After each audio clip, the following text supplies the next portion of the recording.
First of all, those comments were reckless. I think they, even more importantly, they demonstrate maybe one of the greatest foreign policy failures of the last decades, which was the failure to deter Vladimir Putin in the same way that the Trump administration did for 4 years. Former Secretary of State Mike Pompeo slamming the president's Armageddon warning last week. Comments the White House quickly walked back, saying there's no indication Russia is preparing to use nuclear weapons. Joining me now to talk about is Kelly Craft, former U.S. ambassador to the United Nations. Ambassador, great to see you. Thank you for being here. What do you make of President Biden's comments, his Armageddon comments? Well, you know, I think if you're as afraid as we all should be to make such a comment, a serious comment, during cocktails and hors d'oeuvres in Manhattan, I think that shows a bit of fear that Biden is placing, and Putin is watching this fear. I mean, this is not only Putin, the Kremlin watching, it's China, it's the Chinese Communist Party, it's Iran, it is North Korea. They've been, shooting missiles over the island of Japan. I think this is something that we need to take note. We need to stress deterrence. We do not need to be fearful. This is an evil monster. We need to take this serious, and we have got to deter evil. You know, it's a great point that these people are looking very closely at the psychology of the American public at large and of individual leaders that we have. And I know the mainstream media hates these what-if questions, but hey, what if President Trump had another term? Do you think that if President Trump had another term that Putin would have gone into Ukraine at all?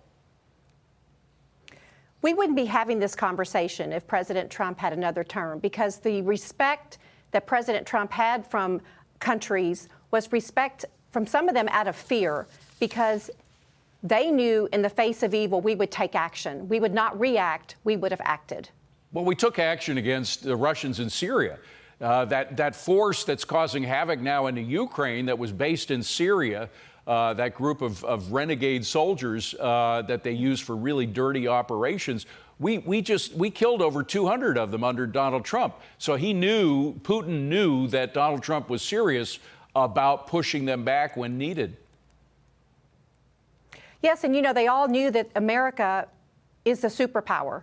And now my biggest fear is, there is not a body double that's waiting for us. There's no one to take our place except for Iran, Russia, China, the nations that once feared Donald Trump. We would never be in this situation. And, more the reason that Ukraine has the right to defend themselves. I mean, when they have been attacked, they have been very restrained because they could have attacked any infrastructure in Russia, but instead they attacked the Kerch Strait Bridge because that was allowing the Russians to transport military equipment and their military men over to Ukraine. I mean, these are war crimes that Putin is committing. I mean, his response was shooting at Ukraine civilians.